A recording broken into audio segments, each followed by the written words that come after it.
Hello everyone, welcome back to our channel. So now this is our 7th video और आज का हमारा topic है अल्टरनेटिंग सीरीज। अभी हमारा टॉपिक चल रहा था इन दिनों इनफाइनाइट सीरीज़। अब इनफाइनाइट सीरीज को मैंने पिछले 3 वीडियोस में कवर कर दिया। अगर नहीं देखें आपने वीडियोस तो आप जाके देख सकते हैं। अब इनफाइनाइट सीरीज के बाद जो नेक्स्ट टॉपिक आता है वो हमारा अल्टरनेटिंग सीरीज है, ठीक है ना। इनफाइनाइट सीरीज में हमने सारी पॉजिटिव टर्म सीरीज की बात करी थी। अब अल्टरनेटिंग सीरीज में क्या होगी, नेगेटिव टर्म्स भी होंगी। किसे कहते हैं अल्टरनेटिंग सीरीज, उसकी वो मैंने डेफिनेशन यहाँ पे मेंशन कर रखी है कि a series whose terms are alternatingly positive and negative. एक ऐसी सीरीज जिसकी अल्टरनेटिंग जो टर्म्स है, यानी एक पॉजिटिव आएगी फिर सेकंड नेगेटिव फिर पॉजिटिव फिर नेगेटिव। सो अगर ऐसी कोई सीरीज है then this type of series is known as alternating series, ठीक। And it is denoted by this one. अभी हम वहाँ पे क्या लिख रहे आते थे, अगर याद होगा तो केवल UN लिखते थे और वहाँ मेंशन करते थे it is a positive term series, यानी all the terms are positive. But यहाँ मैंने इसको मल्टीप्लाई कर दिया -1 की पावर n-1 से। तो जब इसको ओपन करेंगे तो ये आपको टर्म्स जो मिलेंगे अल्टरनेटिंगली प्लस माइनस मिलेंगी।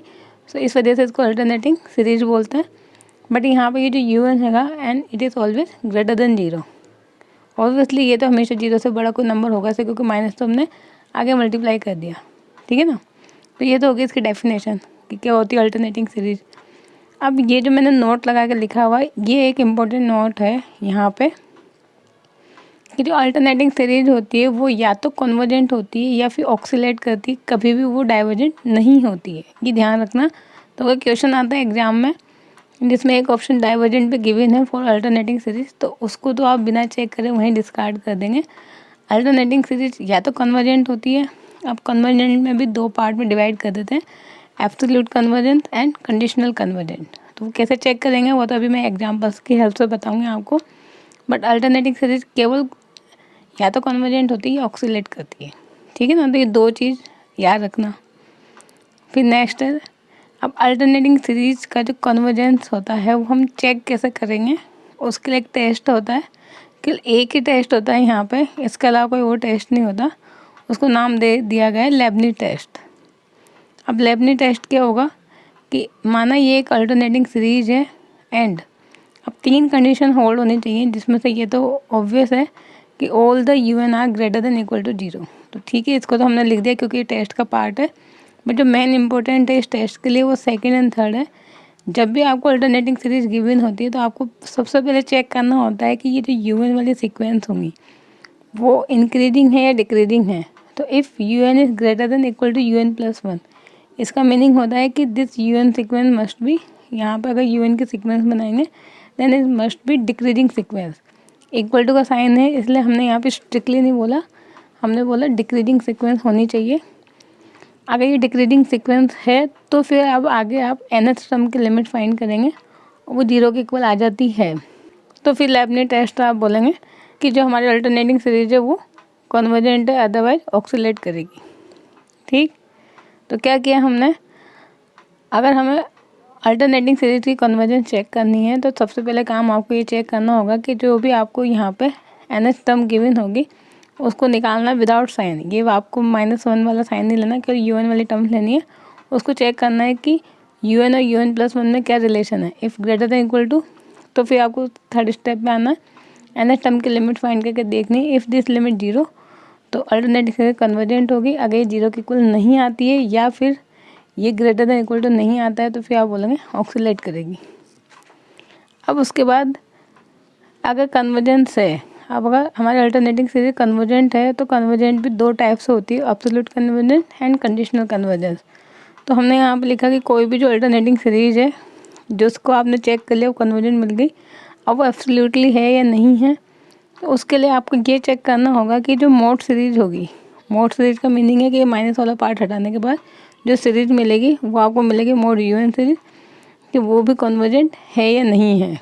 If this mode series is convergent then the alternating series is absolute convergent, and if this mode series is divergent then the alternating series is conditional convergent, ठीक।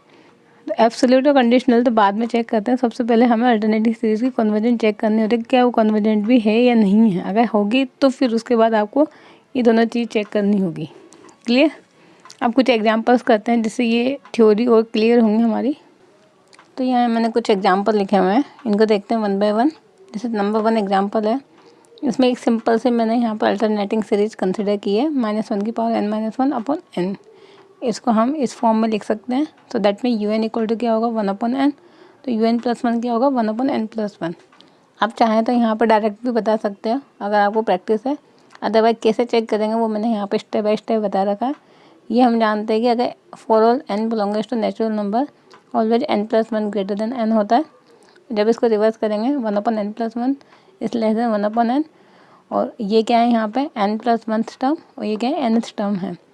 तो यहाँ पर रिलेशन आ गया जो हमें चाहिए था लेबनिज़ टेस्ट के लिए, कि जो un+1 टर्म है it is always less than या इक्वल टू un। अब जो nth टर्म है उसको लिमिट निकालेंगे तो ऑब्वियसली ये लिमिट भी क्या होगी 0 के equal. So by first and second हम बोल सकते हैं कि जो लेबनिज़ टेस्ट होता है उसके अकॉर्डिंग अल्टरनेटिंग सीरीज क्या होगी कन्वर्जेंट होगी, ठीक है ना।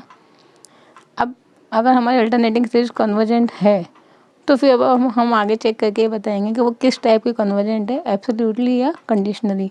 उसके लिए मोड un, तो मोड un का मीनिंग ये है कि यहाँ पे जो आपको गिवन था उसमें से नेगेटिव टर्म हटा दो, केवल un वाले टर्म को लिखना है आपको, वो बन जाएगी mode un term and it is summation 1/n। अब यहाँ पे इसको अगर ध्यान से देखोगे तो ये हमारी पी सीरीज बन रही है जिसमें p इक्वल टू क्या है 1 के equal, and if p equal to 1 in p series then the series is divergent, ठीक है ना। अब पी सीरीज क्या होती है, इसकी कन्वर्जेंट डाइवर्जेंट कैसे चेक करते हैं, ये सब मैंने आपको जो इनफाइनाइट सीरीज के जो 3 वीडियोस हैं उसमें फर्स्ट वीडियो में या सेकंड वीडियो में एक्सप्लेन कर रखा है, वो आप देखना, उससे आपको क्लियर समझ में आ जाएगा कि ये मैंने कैसे लिखा हुआ है, ठीक। तो अगर ये जो सीरीज है मोड un वाली सीरीज वो डाइवर्जेंट है तो जो फिर हमारी अल्टरनेटिंग सीरीज होगी वो क्या बनेगी कंडीशनल कन्वर्जेंट। ऐसे नंबर 2 है, यहाँ पे मैंने n लिया था, मैंने यहाँ पे n के पावर p कंसिडर कर लिया, यानी फॉर ऑल p के लिए अगर हम यहाँ इन जनरल बात करें तो किस तरीके से हम यहाँ पे इसकी कन्वर्जन चेक करेंगे। यहाँ पे कंडीशन अप्लाई है कि ये p ग्रेटर देन 0 के लिए ही हम इसको चेक करेंगे, ठीक है ना। p अगर लेस देन 0 होगा तो फिर आप इसको चेक नहीं कर सकते इस मेथड से। तो if p greater than 0 then we always know कि n+1 की power p is always greater than n की power p for all n, चाहे n कोई सा भी नेचुरल नंबर ले लो, अगर p ग्रेटर देन 0 है तो ये इक्वलिटी हमेशा होल्ड होगी। रिवर्स करेंगे तो इक्वलिटी भी क्या होगी चेंज हो जाएगी। तो ये un+1 टर्म है, ये un टर्म है। अगेन जो हमारी सीक्वेंस है un वाली वो क्या है यहाँ पर डिक्रीजिंग सीक्वेंस है। अब nth टर्म की जब लिमिट फाइंड करेंगे इफ़ p ग्रेटर देन 0 है तो ये लिमिट हमेशा क्या आएगी 0 के इक्वल आएगी। So by the Leibniz test we can say the alternating series is convergent, ठीक। अब जैसे अल्टरनेटिंग सीरीज कन्वर्जेंट मिल गए तो अब हमें चेक करना होगा कि ये एब्सोल्यूट या कंडीशनल कौन सी कन्वर्जेंस होगी। तो उसके लिए मोड un वाली सीरीज ली, मोड un का मीनिंग है केवल माइनस वाली टर्म हटा दो और आपको un लिख देना, वही हमारी मोड un टर्म बन जाएगी। It is equal to summation 1/np। अब ये जो सीरीज है ये है जो हमने अभी इनफाइनाइट सीरीज में पढ़ी, उस टाइप की सीरीज यहाँ पे बनेगी। उसको आपको चेक करना होगा। तो यहाँ तो ये डायरेक्ट पी सीरीज बन रही है। पी सीरीज में हमें पता है इफ़ p ग्रेटर देन 1 होता है तो सीरीज क्या होती है कन्वर्जेंट। तो अगर ये जो सीरीज है वो p ग्रेटर देन 1 के लिए कन्वर्जेंट है तो हमारी जो अल्टरनेटिंग सीरीज होगी वो एब्सोल्यूट कन्वर्जेंट हो जाएगी। और ये जो सीरीज है यानी दिस वन, ये हमें पता है कि p की वैल्यू 0 से 1 के बीच में हो और इक्वल टू 1 भी होता है, तो इस नंबर के लिए क्या होती है ये डाइवर्जेंट होती है, ठीक है ना। इसके लिए कन्वर्जेंट होती है तो अल्टरनेटिंग सीरीज एब्सोल्यूट कन्वर्जेंट, और इसके लिए ये सीरीज क्या होती है डाइवर्जेंट होती है ये वाली सीरीज। तो अल्टरनेटिंग सीरीज क्या बन जाएगी conditional convergent. Sorry conditional, divergent नहीं आएगा, यहाँ पे आएगा कंडीशनल कन्वर्जेंट, ठीक। तो इस तरीके से चेक करेंगे। ये तो मैंने एक सिंपल बेसिक एग्जांपल से आपको बताया। अब कुछ और एग्जांपल्स करते हैं अल्टरनेटिंग सीरीज की। अब ये नेक्स्ट एग्जांपल है हमारा एग्जांपल नंबर 3। इसमें ये अल्टरनेटिंग सीरीज गिवन है, हमें चेक करना है ये एब्सोल्यूट कन्वर्जेंस है या कंडीशनल कन्वर्जेंट है, ठीक है ना। अब इसके लिए हमने nth टर्म और n+1 टर्म लिखी है यहाँ पे। ये nth टर्म जो होगी यहाँ पे 1/n में आएगी और ये भी यहाँ पे 1/n में होगी, ठीक है ना। 1/n+1 और ये होगी 1/log n+2। अब हम ये सब जानते हैं कि log n+2 हमेशा ग्रेटर देन होता है log n+1 से फॉर ऑल n के लिए। तो इसका जो रिवर्स होगा वो लेस देन होगा 1/log n+1 से, ठीक। तो ये क्या थे हमारे U N plus one term, ये क्या थे यू एन। सो इसका मीनिंग है ये जो हमारी सीक्वेंस होगी यू एन वाली वो क्या है डिक्रीजिंग सीक्वेंस। अगर आप देख के भी बता सकते हो, आपको पता है कि लॉग सीरीज हमेशा क्या होती है डिक्रीजिंग सीक्वेंस होती है, तो उससे भी और नहीं पता है वहाँ पे एग्ज़ाम में, तो आप इस तरीके से चेक करेंगे जैसे मैं यहाँ पे मेथड बता रही हूँ, ठीक है ना। फिर हमने पहला पार्ट तो चेक कर लिया कि डिक्रीजिंग है या नहीं है। उसके बाद फिर हम एन एच टर्म की लिमिट फाइंड करेंगे। तो 1 यहाँ पे होगा log infinity n infinity 1/∞ 0। So by Leibniz test our alternating series is convergent. अब कन्वर्जेंट आने के बाद हम चेक करेंगे जो मोड वाली सीरीज है, यानी 1/log n+1 वाली सीरीज। यहाँ पे आने के बाद अब हमने जो कल 3 लेक्चर में यहाँ पे मेथड्स पढ़े थे, वो मेथड्स आपको अप्लाई करके देखने होंगे, ठीक है ना। ये अब हमारी पॉजिटिव टर्म सीरीज बन गई, इनफाइनाइट सीरीज। और ये जो log 1/log n+1 है, इसको कैसे चेक करेंगे। तो यहाँ पे हमें पता है कि 1/log n+1 हमेशा ग्रेटर देन होगा 1/n से फॉर ऑल n के लिए। अगर ऐसी कोई जैसे कि मैंने कंपैरिजन टेस्ट में बताया था कि यहाँ पे जो यू एन टर्म है उससे यहाँ तो लेस देन या ग्रेटर देन वाली कोई सीरीज आपको ऐसे मिल जाती है जिसमें फॉर ऑल n के लिए ये इक्वलिटी होल्ड हो गया, तो ग्रेटर देन वाली या फिर लेस देन वाली। तो फिर हम क्या बोलेंगे कंपैरिजन टेस्ट लगा के कि इस सीरीज़ का जो नेचर होगा वही इस सीरीज़ का नेचर होगा। तो यहाँ पे हमने बोला कि 1/log n+1 is always greater then 1/n for all n के लिए। So and this series is A P series, p = 1, so it is a divergent series. तो हमारी जो ये जो सीरीज होगी वो भी क्या होगी डाइवर्जेंट होगी। अब जो मोड यू एन वाली सीरीज डाइवर्जेंट है, ठीक है ना, मैंने यहाँ पे लिखा मोड यू एन सीरीज, जो कि ये सीरीज थी वो डाइवर्जेंट है। तो जो अल्टरनेटिंग सीरीज बनेगी वो क्या बनेगी कंडीशनल कन्वर्जेंट बनेगी, ठीक। फिर नेक्स्ट नंबर 4 एग्जांपल है, ये सीरीज आपको गिवन है, इसमें मैंने अब डायरेक्ट लिख दिया, आप चाहें तो चेक करके देखें इसी मेथड से कि ये जो यू एन है और यू एन प्लस वन है, जब इसको हम चेक करेंगे then obviously U N plus one is less than U N होगा फॉर ऑल एन के लिए। ये मैंने यहाँ लिख दिया, बट ये हर क्वेश्चन में ये कंडीशन होल्ड नहीं होती है। आपको कुछ एन की वैल्यू 2, 3, 4 पुट करके 1-2 कंडीशन यहाँ पे चेक कर लेनी है। अगर 1 या 2 के लिए सही आता है तो फिर आप बोलेंगे फॉर ऑल एन के लिए भी ट्रू है, ठीक है ना। और अगर आपको देख के पता लग रहा है कि हाँ इसके जो आगे वाली टर्म्स होंगी वो हमेशा इससे छोटी या बड़ी होंगी, तो आप डायरेक्ट भी बता सकते हो, ठीक है ना। तो हमने यहाँ पे बोला कि इस वाली नंबर के लिए U N plus one less than U N होगा, तो ये यहाँ पर डिक्रीजिंग तो है। अब लिमिट अप्लाई करेंगे, तो limit N tends to infinity n² / n+1 factorial. तो नीचे क्या है जो नंबर ऑफ़ n है वो कितने आएंगे यहाँ पर n+1, ऊपर कितने n है 2n। तो यहाँ से n² कॉमन लेंगे, अगर यहाँ पर फैक्टोरियल ओपन करेंगे तो n+1 और n और n+1 वो तो कैंसिल हो जाएंगे, बाकी के जो n होंगे उस पर लिमिट अप्लाई करने पे फाइनल आंसर क्या मिलेगा 0। सो अल्टरनेटिंग सीरीज तो बन जाएगी कन्वर्जेंट। अब हम आते हैं इसके एब्सोल्यूट या कंडीशनल कन्वर्जेंट पे, उसमें ये वाली सीरीज कंसिडर की मोड सीरीज। अब यहाँ आने के बाद वापस से जो हमारे इनफाइनाइट सीरीज वाले 3 लेक्चर्स है वो काम आएंगे। यहाँ आके सोचना पड़ेगा कि कौन सा टेस्ट अप्लाई करें। हमने पढ़ा हुआ है यहाँ पे कंपैरिजन टेस्ट भी पढ़ा हुआ है, राबेट टेस्ट पढ़ा हुआ है, रेशो टेस्ट पढ़ा हुआ है हमने। जनरली जो क्वेश्चन होते हैं वो रेशो टेस्ट हो जाते हैं 99%। तो कुछ 1 या 2% केस होते हैं जिसमें कंपैरिजन टेस्ट लगाना होता है, और कुछ क्वेश्चंस में तो आपको जो पी सीरीज होती है वो मिलती है, बट 99% क्वेश्चन में यहाँ पर रेशो टेस्ट DLM पर रेशो टेस्ट लगा के आप सॉल्व करेंगे। वो क्या होता था, वो ये होता है कि आप UN+1/UN की लिमिट फाइंड करेंगे, और वो जो लिमिट आती है उसको चेक करेंगे लेस देन 1 है या ग्रेटर देन 1 है, ठीक। तो ये जो सीरीज़ है ये यहाँ पे UN है, इसका UN+1 लिखेंगे तो क्या बनेगा n+1 का whole square upon n+2 factorial. उसको मैंने यहाँ पर डिवाइड किया, सॉल्व किया, तो लिमिट अप्लाई करेंगे तो लिमिट क्या मिलेगी 0, और 0 जो है वो लेस देन 1 है। एंड रेशो टेस्ट से आप क्या बोलोगे, यदि लिमिट लेस देन 1 मिलती है तो दैट मीन्स क्या बनेगी वो सीरीज कन्वर्जेंट। तो ये जो मोड वाली सीरीज थी वो हमारी कन्वर्जेंट है। सो जो अल्टरनेटिंग सीरीज होगी AS का मीनिंग है अल्टरनेटिंग सीरीज, वो क्या होगी एब्सोल्यूट कन्वर्जेंट, ठीक। तो ये कुछ मैंने यहाँ पे बेसिक एग्जांपल्स बताए हैं आपको, जिसमें हमने चेक किया convergence and divergence alternating series का। डाइवर्जेंट तो होगी नहीं, केवल हमने कन्वर्जेंट चेक किया जिसमें भी 2 टाइप का है, convergent, absolute convergent and conditional convergent. अभी यहाँ पे कुछ इंपॉर्टेंट थ्योरम्स मैंने मेंशन कर रखी है, तो वन बाय वन इनको देखते हैं। कुछ बाय नेम थ्योरम्स भी है। तो एग्ज़ाम में जैसे आपको पता है कि DSSB के एग्ज़ाम में इस बार बाय नेम थ्योरम ज़्यादा पूछी गई थी, तो इसलिए हमें थ्योरम्स का नेम और उनका स्टेटमेंट अच्छे से याद होना चाहिए। तो वन बाय वन देखते हैं कि क्या थ्योरम्स हैं, उनके क्या स्टेटमेंट है। नंबर 1 तो सिंपल रिजल्ट है कि every absolute convergent series is convergent but converse need not be true.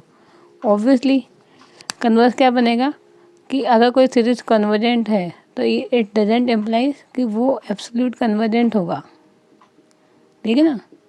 इसके अभी कई सारे हमने एग्जांपल्स किए हैं कि अगर सीरीज कन्वर्जेंट थी तो वो एब्सोल्यूट भी हो सकती है, कंडीशनल भी हो सकती है। बट अगर सीरीज एब्सोल्यूटली कन्वर्जेंट है, ठीक है ना, तो ये यहाँ से इम्प्लाइज करेगा कि 100% सीरीज की होगी, कन्वर्जेंट होगी, तभी वो एब्सोल्यूट कन्वर्जेंट हो रही है। तो यही इसका स्टेटमेंट है यहाँ पर। Absolute convergent implies the convergence but converse need not be true. फिर नंबर 2 है हमारे पास थ्योरम डिरिचलेट थ्योरम। अब जो डिरिचलेट थ्योरम होती है उसका स्टेटमेंट क्या है वो देखते हैं। वैसे दोनों थ्योरम सिमिलर ही हैं, दोनों में डिफरेंस क्या है वो भी मैं यहीं बताऊंगी आपको।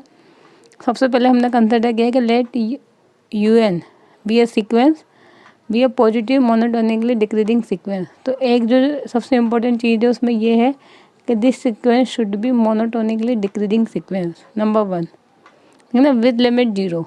तो डिरिचलेट थ्योरम में ये जो हम सीक्वेंस लेंगे उसकी लिमिट भी क्या होनी चाहिए, 0 होनी चाहिए, और सीक्वेंस क्या होना चाहिए, डिक्रीजिंग सीक्वेंस होनी चाहिए। ठीक।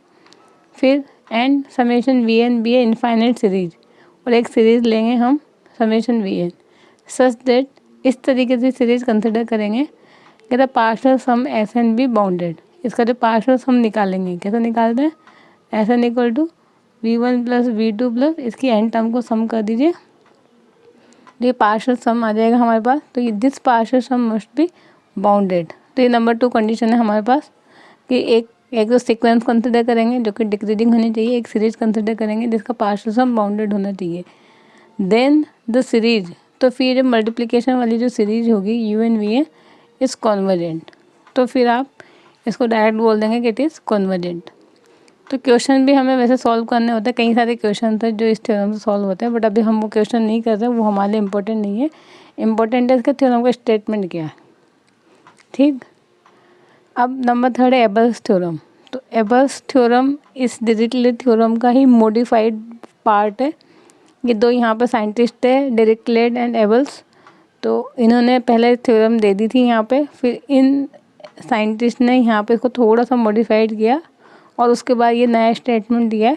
क्या चेंजेस में वो देखते हैं। तो लेट दिस UN, ये एक सीक्वेंस है जो कि मोनोटोनिकली डिक्रीजिंग सीक्वेंस है, वो तो यहाँ पे भी लिखी हुई है।